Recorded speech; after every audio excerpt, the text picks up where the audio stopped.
All right, welcome to our Monday evening live chat. This week's topic is on walks and the reactive dog.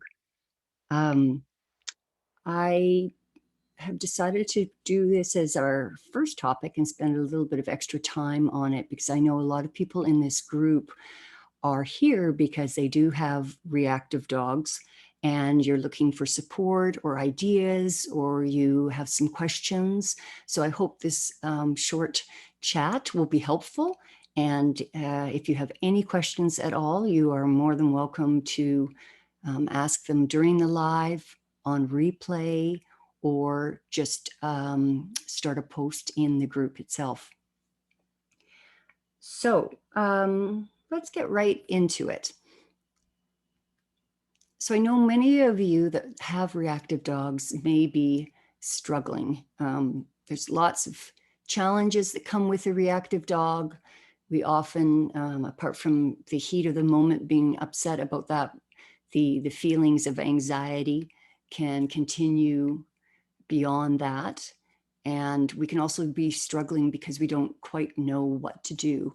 And there's a few reasons for that I think it's really helpful if we spend just a little bit of time discussing that, whether you're working on your own or if you have some help from a trainer.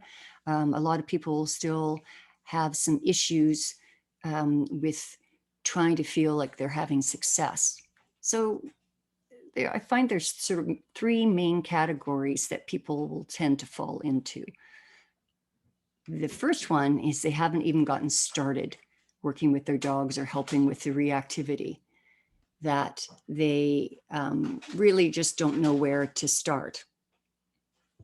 The second group, they may have started, but even though you're putting in the time and effort, you still feel like you're not really having any success. And finally, the third group are those parents that have been working with their dogs, helping with reactivity. They feel like they've had some success, but now they're stuck and they're not quite sure what the next move is going to be. So be really interesting to find out where all of you stand. If you are in the first group that you haven't even started yet, or if you have tried but aren't having a lot of success, or if you fall into the final group that you are actually making some headway, but now you've sort of hit a plateau and you just don't know where to proceed. So there are a few reasons that you may not be having success, depending on whether you're in the beginning or in the middle of the process.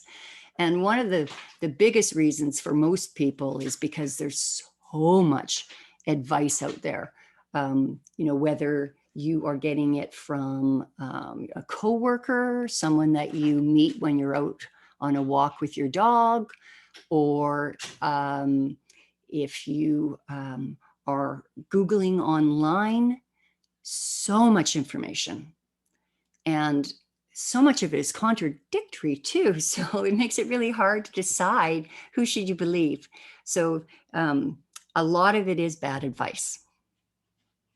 I find even from training sources, a lot of it can be bad advice. And it's really unfortunate because dog training is an unregulated industry that it's very possible that you could be getting your information or assistance from a trainer. And if they don't have the experience or the knowledge or the training themselves, that they may not be giving you the best advice. So what can happen, of course, is that you end up doing things and they may not be working, or you may be trying a bunch of different things because one thing didn't work, so you try something completely different and that may or may not work. So whether all that advice that's out there and information is sort of getting you bogged down before you even get started, or if you have started but you're finding it's not working, it could be that it's just because the information and the guidance that you're getting isn't quite right. Now, another reason people often don't have success is because With a lot of dog issues, we tend to focus on obedience. That's pretty traditional to think if you've got a problem, the way around it is with obedience, that your dog just doesn't have enough training. And although obedience is important, with this particular issue of reactivity, obedience is not your starting place. It will not help the situation um, if you're just focusing on that, or if you're starting with that. There's some more important issues that need to be dealt with. Your dog needs to learn some skills, some coping skills. That's a little bit different than obedience. And they need to develop some confidence.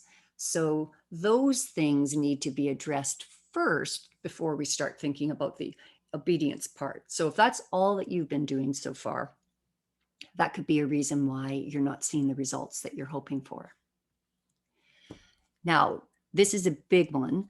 I sometimes have a little bit of a difficult time trying to explain or put it into a way that it really resonates with people. But how you teach is as important, perhaps even more important than what you're teaching specifically. So by this, we mean that when we are helping our dogs or working on something, wanting to teach them something, even if it is just an obedience command, something as we would normally call it, I prefer to use cue, that when we're teaching them cues like sit or down or wait, pretty straightforward stuff, it still will be impactful on the dog's experience and their retention and the relationship and how you teach it. If you use methods that are dog friendly and take the dog into consideration when you're working with them, that's really, really important. And with this particular situation with reactivity, it's especially important because there's already so much emotion wound up in it. Your emotion, your dog's emotion. And so we don't want to make things even more dramatic by teaching our dogs using methods that might create some tension or anxiety. So it's really important when you are trying to filter through all that information and advice that you have a filter in place that will allow you to be able to tell, is this a way or a method or an approach that is helpful to my dog? Is it dog friendly? Is it going to encourage my dog to be involved in the training, a participant, and not create any kind of fallout or emotional baggage or do anything that might potentially harm the relationship in some way? So usually the way, I won't go into detail, we don't really have time tonight for this, but usually the filter that I use or I suggest to parents to use, a really simple one, is just to be able to look at the method and go, are we setting something up that our dog will be avoiding something or trying to avoid something? So something not particularly pleasant. It may not be horrible, but they're still trying to avoid it. Or are we setting up a method where the dog will be wanting to seek something enjoyable? So it's a fairly simplistic filter, but it does help people on a very simple level be able to differentiate and be able to go, okay, that I'm not going to bother going any further with. This looks interesting. I want to investigate this a little bit further. Now, the final one, this one is so, so important to both your dog and for you. So I'm just going to leave it up for a moment because it really, I encourage you to let it sink in. This is just such a crux to the chance of you being successful in what you're doing to help your dog, your attitude, and your approach, that your dog is not giving you a hard time. They truly, when they are being reactive, are having a hard time. And when we remind ourselves of this, especially when we're in the moment, if something goes a little awry and the dog does have an outburst, if we can keep that in mind and understand that the dog is struggling, that they're not just giving you some attitude or choosing to be bad, that they actually are struggling at the moment. And it helps me really stay focused on helping my dog and keeping calm and staying present to help them rather than just focus on the behavior that they're doing. But we'll get into more detail on that as we go through the talk. Okay, so normally I focus on what I do want and focus on teaching my parents what to do. But I think it's important, because we're doing this on Zoom, for me to go through some of the specific things that may be causing problems if you're working with your dog on reactivity, especially if you're working on it on your own without an experienced positive reinforcement trainer to guide you.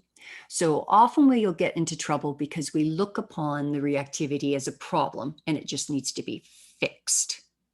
So we often want a quick fix. We want fast results. We think that we do something, we should have a good outcome and it be done with. A lot of times we think if we fall back to that idea of your dog giving you a rough time, that you just need to control the dog, that you need to show them who's boss, and that correcting the dog will fix the problem. And apart from the fact that none of these address the fact that the dog is having a problem themselves, that they are struggling and need some help,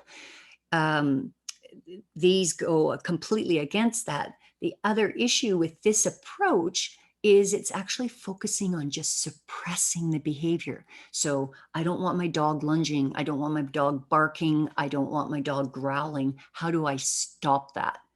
And as we're going to discuss in a moment, there's something bigger going on.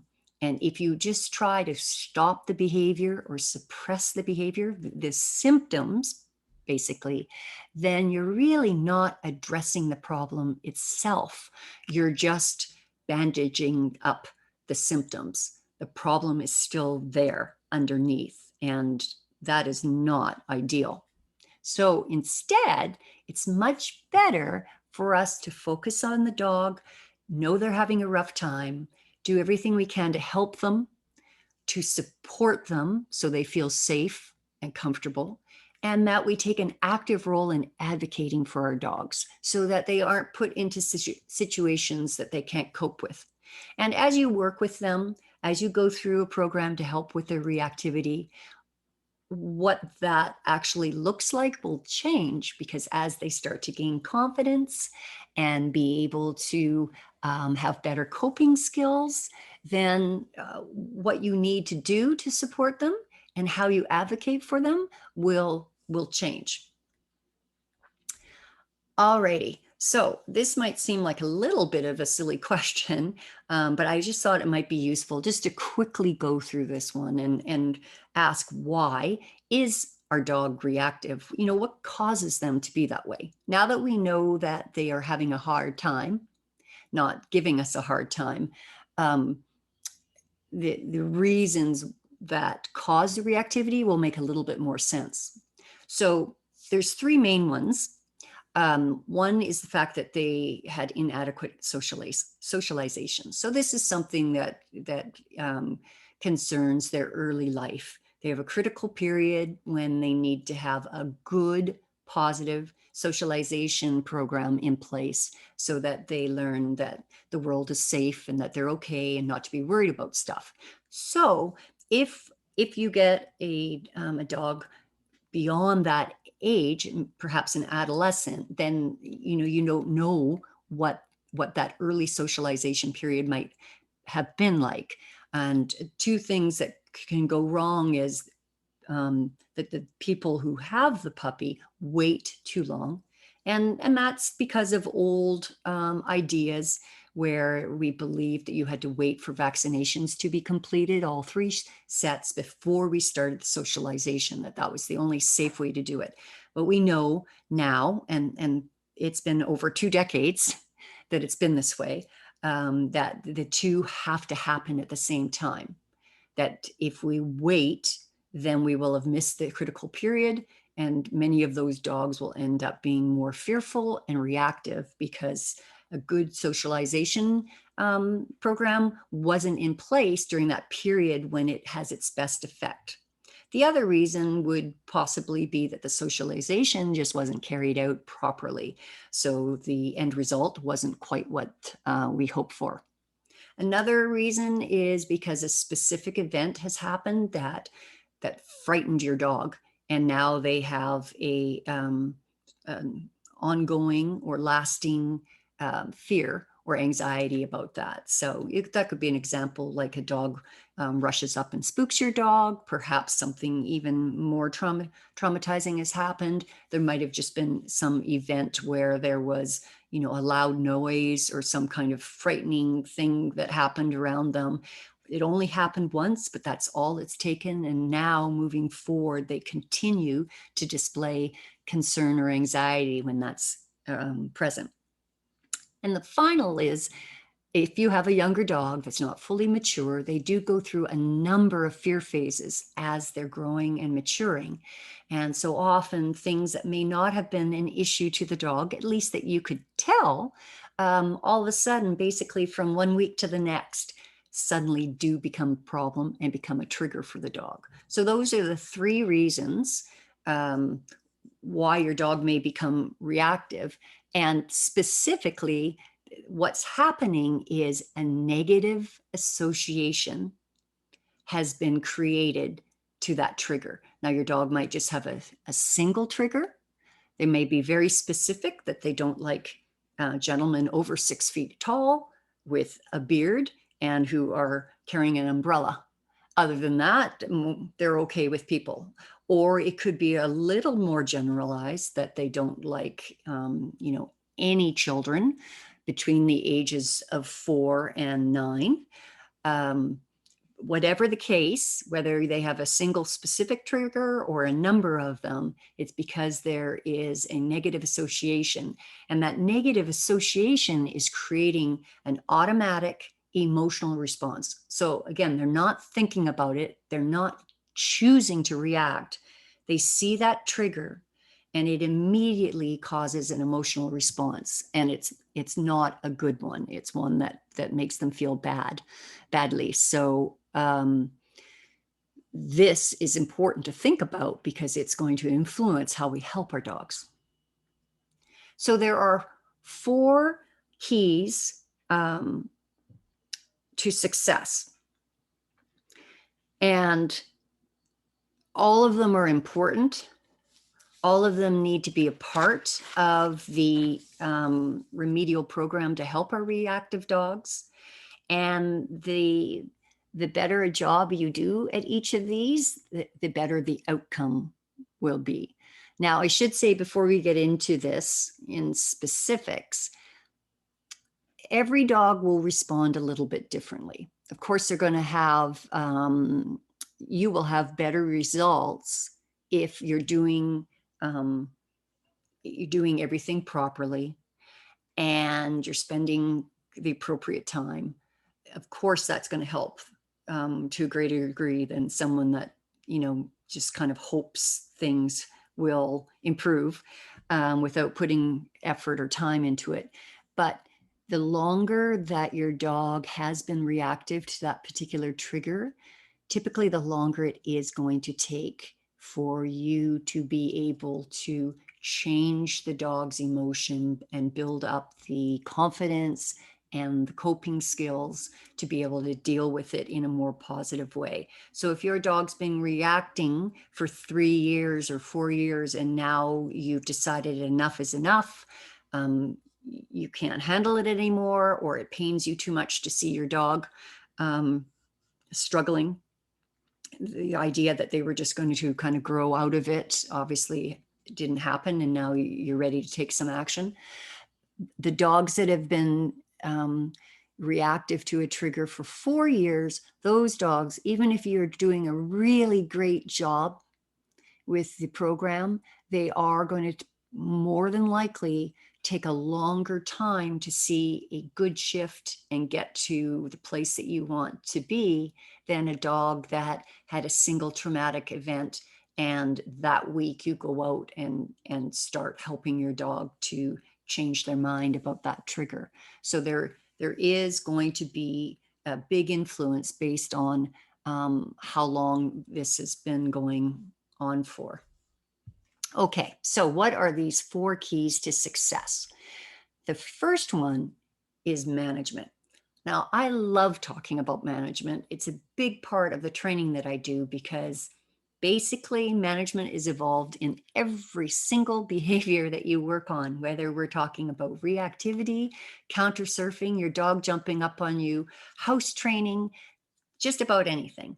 Management is part of a good training plan. Without it, you are going to have limited success. Sometimes it will completely squash any chance of success. So why is it so important?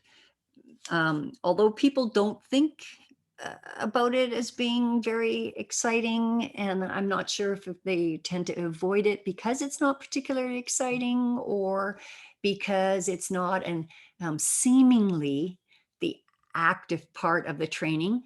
It is so important because it prevents the unwanted behavior from repeating itself, from continuing to happen, to be rehearsed again and again, so it becomes more of a habit. So from that perspective alone, it is so incredibly valuable, because with this, if we just think about reactivity, if your dog keeps going out and reacting, whether it's once a day or once a week, but this pattern happens that every time they see the trigger, they are continuing to react to it, it's just going to make it that much harder to help them create the shift to change their mind and teach them some coping skills and a different way of responding to the trigger.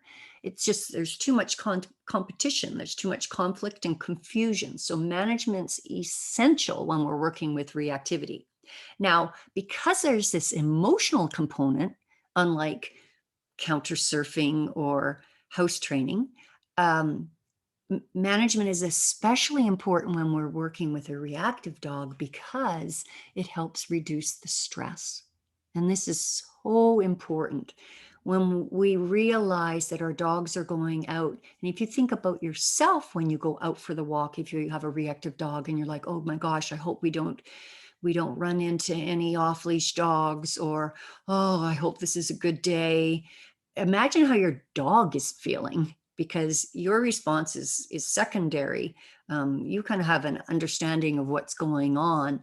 And even for you, it's still stressful. So imagine how the dog is feeling. And so every time they're repeating that reactivity to the trigger or triggers, they're feeling that stress. And that elevates their cortisol and their adrenaline levels.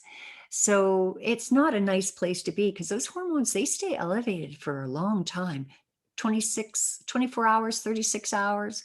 It's not something that they just sort of get over right away. So if your dog is repeating that reactivity on a regular basis, that may mean that their cortisol and adrenaline levels are elevated kind of in a chronic way. That's not a nice way to be spending your day. So management is so important to take the stress out. And then management will also allow us to have a plan so that we can go about working with our dogs and helping them with their reactivity in a way that is more structured, so that we can have some steps that we can follow that make sense, that we can assess how we're doing, whether we can move forward or whether we need to work a little longer at the present level. And having a plan, I think, is really confidence boosting too, because then you have a way to deal with things in more of a positive and proactive way rather than just going out and keeping your fingers crossed. Okay, now that we know why it's so important, we need to think about, well, what exactly is management? How do we do it? We may, if you think about things like house training or things that go on inside the home, that's pretty obvious. Almost every dog owner has had experience or knows of crates, X pens, baby gates. All those are common examples of um, management tools that we'd be using inside the home. But how do you set up management outdoors on a walk? Obviously, you can't take a crate with you, and a crate wouldn't necessarily be helpful in this situation anyway. So what's it all about? How do we do it? So the big picture is, when you have a reactive dog, you need to think about what walk suits your dog at any stage of the program that you're at. So when you first get started, you're going to need a higher degree of management. And as you progress, the management will change and shift till eventually you may not need to use any management at all. Now, what management would be for walking with a reactive dog is choosing where you go and when you go. A lot of you may already be familiar with that concept because you walk first thing in the morning, you walk first thing at night, last thing at night, sorry, to hope that you can completely avoid triggers. Or you may pick areas that are really isolated and you don't tend to come across the triggers. So that's an example of management, that you're just removing the chances of the dog being exposed to the trigger outside of when you're actively trying to train. Now, a couple of extra ways to manage is thinking about your distance. So depending on the place that you choose, an extra consideration that I always keep in mind is, can I create enough distance just in case we do come across a dog? So I'm going to still pick places and times where the likelihood is lower, but I'm also going to be thinking about, does that location allow me to create the right distance for my dog? So I've covered this in other chats on my YouTube channel in more detail. But basically, if you know, it's kind of like there's a safety bubble around your dog, a safety bubble around your dog. And if you, let's say your dog is okay with people at 30 feet or greater, but closer than that, you can see that they're getting upset or uptight or reactive. So in that case, I'd want to make sure anywhere that I went, that I could always maintain that distance or a larger distance for my dog, so that the trigger would never be put into the situation that the trigger would need to be closer than that special distance. So when I go out with a reactive dog, places like trails or pathways where I cannot move off to the side or create more distance because it's heavily wooded or there's a cliff on one side. Those are places, when I'm at that level of management, I just don't bother with it all. Maybe one day we can start going there again, but for the time being, if it is not match my management requirements, then it's not a place that I would visit.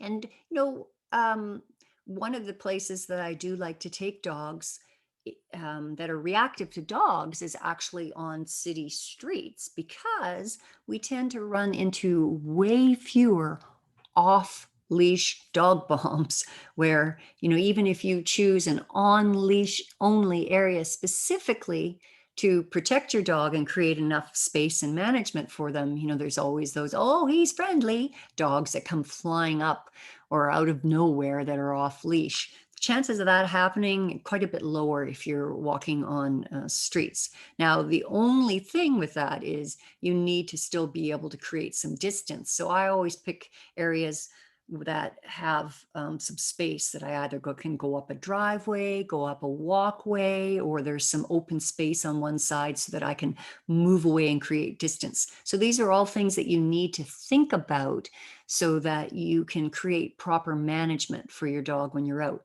And one last thing that I always think about, is there an escape route? I never want to be trapped or feel pinned that we can't move away or just get out of there altogether. So more open areas are a lot easier for that, or just areas that you can get off the main walkway and remove yourself. Really, really important. And it's really confidence instilling for us when we know we have that management in place, that we're making choices and going places where we can maintain that.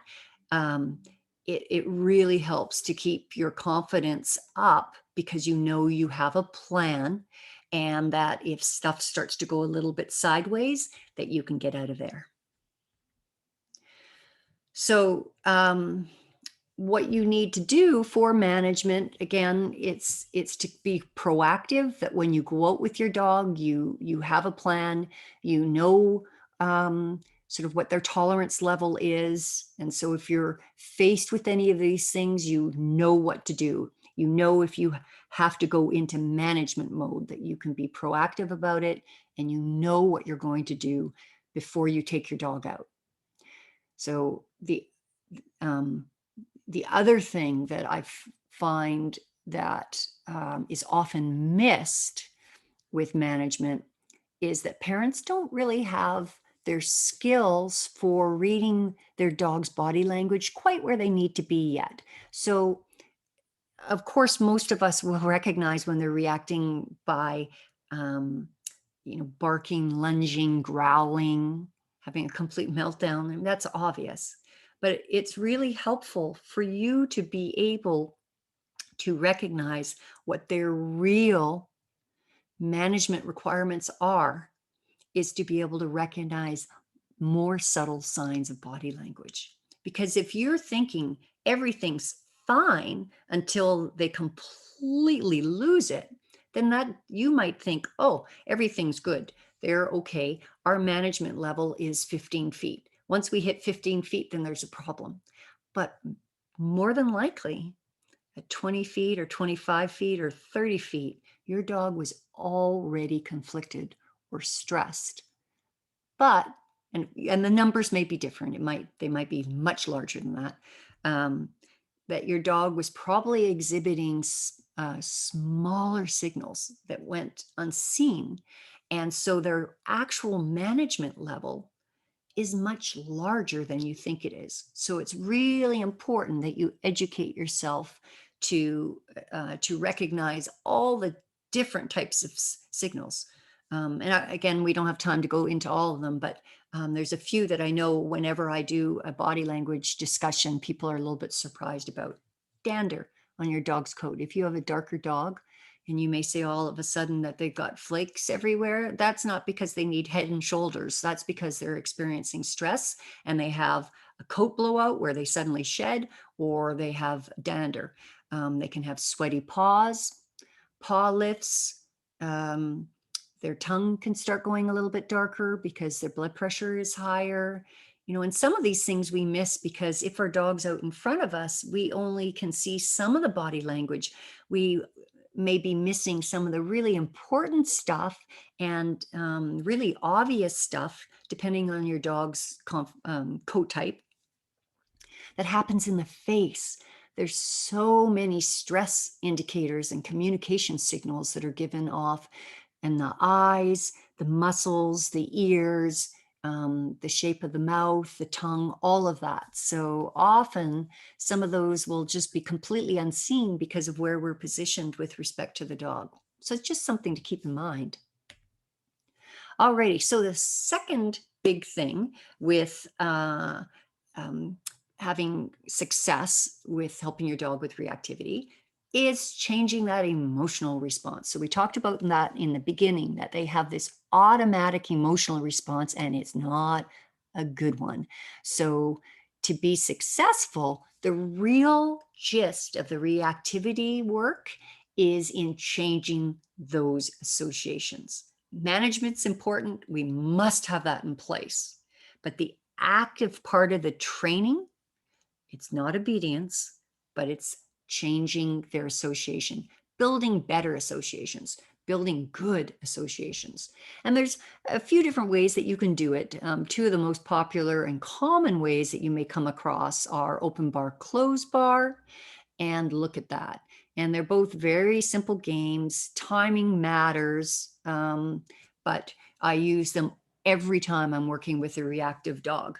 And you can actually find information about them a lot online, and I cover them, of course, when I'm working with clients, but we also discuss them in classes and in the group as well. So if you're not familiar with either of those games, you can just post a question in the group, and I will put some materials there or write a little response. Whatever you choose to use, whether it's open bar, close bar, look at that, or some other association building game, more than likely you are going to be using food. Now, yes, there are other rewards that you could use to build positive associations, but honestly, food is the easiest because it's portable. You can provide lots of variety based on your dog's specific tastes and how valuable you need to make the treat. There's so many options, and it's just so convenient. It's easy to be able to do lots of quick, effective, efficient repetitions, so it makes the training much easier. So if you have a reactive dog, you should never leave home without it, especially if you're now starting to do the building positive association part of the training. If you're not just in the management portion, but now you've moved on and you are also starting to build associations, you should never leave home without it. And the cool thing about food, in addition to help you build positive associations, it also is a useful tool in helping you gauge whether your dog is comfortable or not. If they're over threshold, if you've kind of crossed that boundary line and the trigger is closer than it should be, the food is going to help you figure that out. And I'm not going to say anything more about that. We can talk about that more later. Okay, so some issues that I see, let's talk specifically now about building positive associations, ways that parents kind of get off the path and end up having some problems and get slowed down. We've already talked about correcting the dog. Specifically, now I hope you understand why we don't want to do it, because if the goal is to be building a positive association with that trigger and we correct our dog, we're actually doing the exact opposite thing. So we can't be building a good association if the trigger shows up and then something unpleasant happens to your dog. They're already feeling bad. If on top of that, we start getting after them in some way, telling them to smarten up or doing a leash correction or just anything that they would usually try to avoid, that's considered a correction. And it's not going to be helpful because you will be undermining the positive association building. The other thing that people can end up not having success with, because they believe that it's okay just to expose the dog. Forget about the positive association. We're not going to bother with that. We're just going to expose them. And often we'll call this flooding, where we feel like if nothing horrible happens to the dog, you just keep exposing. Eventually, they just don't care about it anymore. They kind of dull to it. And it's often labeled as, oh, they'll just get over it. So I know a lot of people that have reactive dogs think the way to get over it, help their dog get over it, is just to take them down to the dog park and expose them. Again, hopefully because you see it's really important to manage them, keep them under threshold, and to be building positive associations. This approach will not work. I already mentioned this one, that sometimes you may be doing everything right, except if you're missing more subtle body language, you may be setting up the management incorrectly or playing the positive association games at too close a distance. And so things aren't quite working out the way that you'd hoped because you're missing those more subtle signs of body language and only recognizing there's a problem when your dog's having larger outbursts. This one I wanted to include because I know nowadays a lot of parents just are automatically using harnesses because that's kind of the trend now in dog equipment, but it's for a very important reason. One, we recognize that area where the collar lays, if there's stress put on the leash, or if the dog lunges and hits the end of it, they can actually do a lot of damage because that's a sensitive area. It also, can inhibit their breathing. It's laying right over the thyroid, which can create hormone problems. And that area of the spine, that's, the most delicate spot. So for physical reasons, it's not a great idea. But the other reason why that it's important to use proper equipment, and it applies directly to reactivity, is harnesses support the dog's body and don't put pressure in an area where if they get excited or concerned or aroused, and then next thing they're having their breathing inhibited, that can actually escalate the release of cortisol and adrenaline and make the situation even worse. Because imagine if you already feel like you're in danger and there's a threat nearby, and then the next thing you can't really breathe properly. Not so good for building positive associations. So we always want to make sure our reactive dogs are walked in a harness, not a collar. They can have a collar on, but the leash needs to be attached to the harness.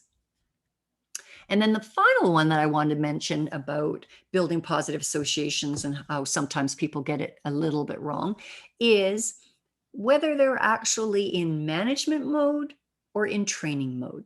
So specifically, when you're using food, it's all about timing. So there are, of course, going to be times when you just need to manage your dog. You realize the trigger's too close, you just aren't set up right, you're not going to work on building positive associations or training, you're just going to use management, and you want to get your dog out of there as quickly and nonchalantly as possible. In that case, just shoving food in front of your dog's nose to get them out of there is a great idea. When you're training, however, when you're building positive associations specifically, timing is very important. The trigger must appear, your dog notices it, and then the food comes out. That's how positive associations are built. So if you are using food by presenting it to the dog when you notice the trigger, but your dog hasn't yet, so you're basically distracting them, that's still just management. And if you only do that and nothing else, then when you don't do it, when you don't distract your dog, they're going to go back to reacting to the trigger. And that's because you haven't actually been actively building positive associations. So that's why it's so important to recognize the difference. And it's all a timing issue, and a timing issue of sometimes just a matter of a second, but it's all about whether your dog has noticed the trigger or not yet, and when you were presenting the food. So that's a really important consideration to help you move forward in your training. All right, teaching skills. So at some point, you're going to be out of management mode and wanting to actually help your dog acquire skills so that they, when they're feeling more comfortable about the trigger, they can actually do stuff. Once the emotions are better and they feel more comfortable, then you can think about asking them to do stuff. So that comes later. But specifically for the reactivity, there are a few skills that I like to train at home at any point, whether you're just in management mode or whether you've started building positive associations, whatever. You can be doing this at the same time at home, because home is the best place to train new behaviors. So although general leash skills are great to have, specifically for reactivity, my favorites are the emergency U-turn, the wide and go to the outside, and let's go. So each of these has its own great uses. The emergency U-turn, when you've trained it so that you and your dog can perform it elegantly with no struggle, it's just super natural for you so that you can actually start using it in the presence of triggers. It gives you a great, fast, easy way to get out of there, that you can just ask them for the behavior and go. So there's, no need for either of you to get excited or stressed out because you've got this particular skill available and you can just use it when you need it. So it's a great one to have. I actually teach it to all dogs, but if you've got a reactive dog and you don't already have that skill in place, that's one that you definitely want to start working on. The other one is wide and to the outside, and that's more about setting up your dog to be comfortable and to be socially appropriate. So this would, all of these actually can fall into the management category because they're going to help you create comfortable space, but they're also tools that you can use once your dog is ready to start being sort of more present around the trigger.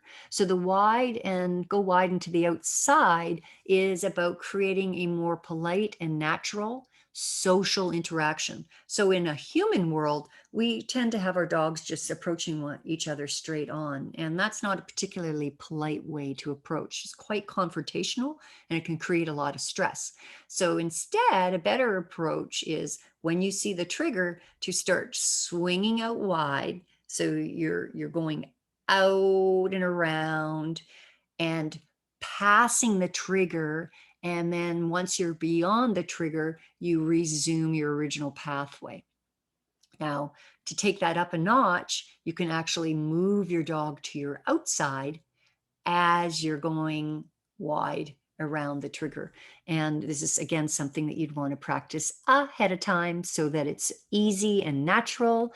And if when you see the trigger and either of you start to get a little bit, uptight, that you've got this handy and ready to use, and you don't even have to think about doing it.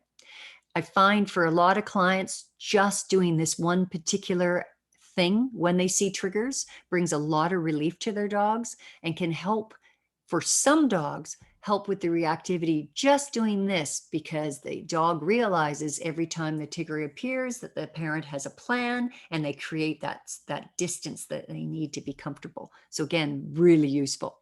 And the last one is a leash skill that will just help your dog when they're distracted or focused on something, that you can gently and quickly have them moving on. So to start with, this would just be,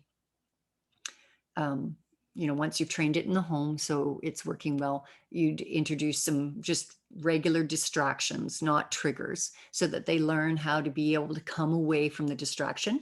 And then once that's working, ultimately, it could just be a verbal cue that you don't have to use your leash at all to help the dog just come away and carry on and move along. So all three of those leash skills are super helpful, both for creating some management space and also as actual tools to use while you're in the environment. Okay, a few things about skills that I would say that I do not recommend. One is asking for a sit. Asking for a sit is focusing on obedience. And remember, it's not about obedience. It's not about control. It's about helping our dogs feel safe and supporting them, making the space they need making sure they feel comfortable. So when we ask, or if we see the trigger and then we just ask our dogs to sit, then that's going to actually make them feel potentially trapped. So it's much better instead to move away, even if, as I mentioned, you're just going up a driveway or going up a pathway to get them off that straight on approach, and then just let them be. If they choose to sit, totally fine, but you're really not helping the dog by asking them to sit. That's not going to be moving you forward in your reactivity program. The other thing is, be mindful about tightening your leash. And I know this one could be hard, right? Because you're worried about them lunging. You want to keep them close. I totally get it. But just like the collar pressure, when they feel you tightening up, they can sense that.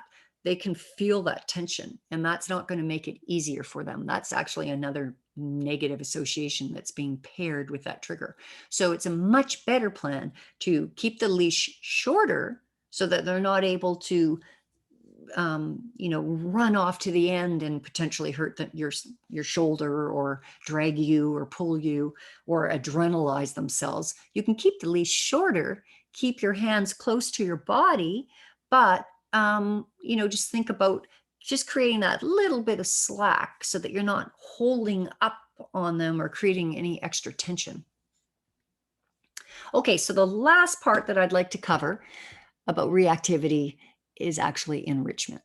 And this does come back to the first topic of management, because when you have a reactive dog, we need to think about, at whatever point you're in your training, what kind of outdoor walk is appropriate for your dog.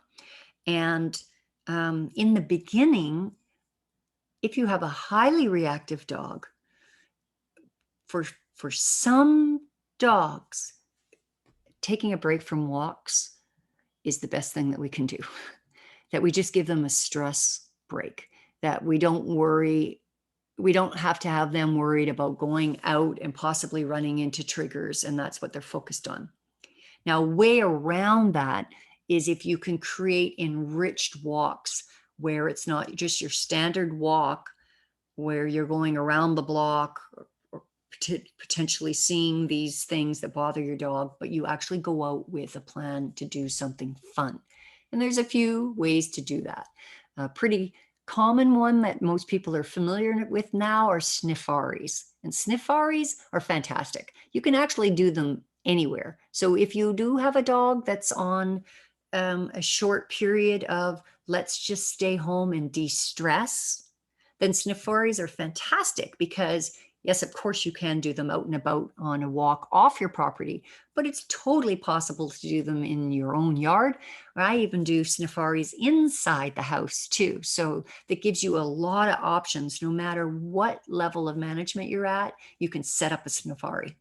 Now, if you have a yard or your dog is okay to go off the property, then another option is treasure hunts, where you actually set things up for them to be able to find. Again, it's similar to a snifari, but you actually can put different objects out, or they can go and try and find things, whether they're naturally occurring in the environment or you set them up. And then related to that is adventure walks.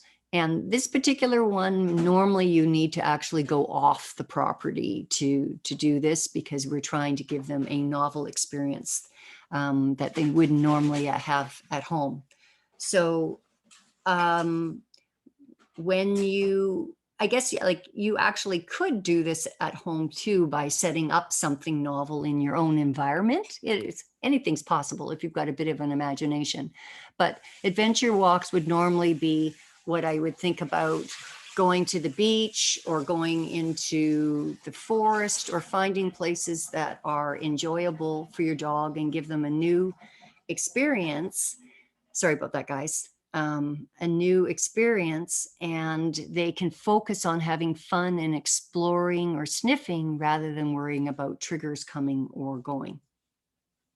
So even if you don't have a reactive dog, this is still something that I really encourage parents to do, because the dogs absolutely adore it. And it's fun. it releases the hormones that are the opposite of that darn adrenaline and cortisol. So it's a really, really great thing to be providing your dog on a regular basis.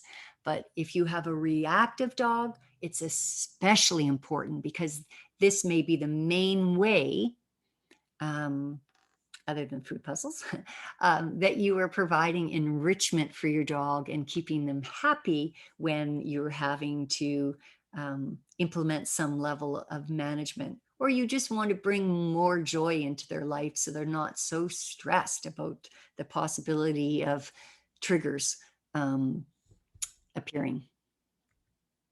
So, boring block walks, we don't want those for our reactive dogs, or dog walks where we just feel like we need to get from point A to point B. Those really don't have a lot of value. And my feeling is for some dogs, if that's what they are usually doing on their walks, that they don't have more enriching activity, especially if you're just going around the block or going A to B and you're not letting your dog stop and sniff. That gives them more opportunity to just sort of be vigilant about things in the environment and start focusing too much on potential triggers. Now, if you go, I do, to be honest, go on block walks occasionally, but we don't go anywhere. We might only go 40 feet, but we're stopping the whole way and I'm allowing the dog to explore and sniff. So it is an enriched activity. They are busy doing something that's rewarding and fulfilling. I never go out just with the purpose of getting somewhere, apart from the fact if we're working on some specific training, like, not reactivity issues necessarily, but just some basic skills that we need now are ready to practice out and about, then sure, some portion of my walk may look like a regular leash block walk, but as far as the whole time that we're out, that's what we're doing. Never, never, because it's not fun for the dog. It's not enriching enough. They're not going to get an appropriate amount of exercise doing that anyways, unless you have a very young puppy or an older dog or a dog that has some kind of physical restriction that they have to have very limited exercise. A walk at our side on a leash is never going to provide a dog, the type of exercise that they would feel fulfilled by or that they actually need. It's just not possible because that's not natural movement for them. Alrighty. So I hope that has been helpful in providing you with some ideas. I know we didn't go into a lot of specifics and how-tos, but I'm hoping the points that we covered that you may have learned something that you are doing presently that might be related to why you're not making the progress that you're hoping for. Or if you're just getting started, that it's giving you idea of what a successful reactivity program would look like. Now, for those of you that are listening in, I wanted to give you a little bit of a reward for taking the time. And since I am a positive reinforcement trainer, so I'm not sure if you're already working with a trainer, if you've started working without a trainer. I do have on my web page, hipup.ca, on the very front, on the home page, at the top of the page, there's a link to my HipUp Checkup, which is a 60-minute Zoom session, one-on-one private with me, where you can discuss anything, but specifically for reactivity, I love to help parents if they're stuck or if they're trying to figure out, get some questions answered. They're not ready yet to sign up for the actual full program to work on reactivity, but they just have some questions, or maybe they are working on it. Maybe you are working on it on your own already, and you just need to get a little bit information, have some help to get unstuck. There's lots of reasons to use it, but the good news is, if you, and I have a bad feeling that this is going to be backwards. It says live chat in all caps. If you would like to sign up for one of those, you may do so and take advantage of a special coupon only for people that are watching the live, where you get a 20% discount. So it's a really affordable way to be able to get my undivided attention and get some one-on-one private coaching from me, whatever that might entail from your end. So if you're interested in doing that, go on over to my page. It's hiphop.ca, and it's right on the front page, and you can register for that, and then I would be in touch so that we can set up a time that works for you. So thanks again, guys, so much for watching this. I hope this has been helpful. If you have any feedback or comments or questions, please feel free to leave them if I post this in the site in the replay, or else you can just post a question directly into the Positive Dog Life newsfeed. You can start your own question thread, and I will get right back to you and give you hopefully a wonderful answer. All right. Thanks again for listening in. Have a wonderful day and have fun with your dogs. All my best.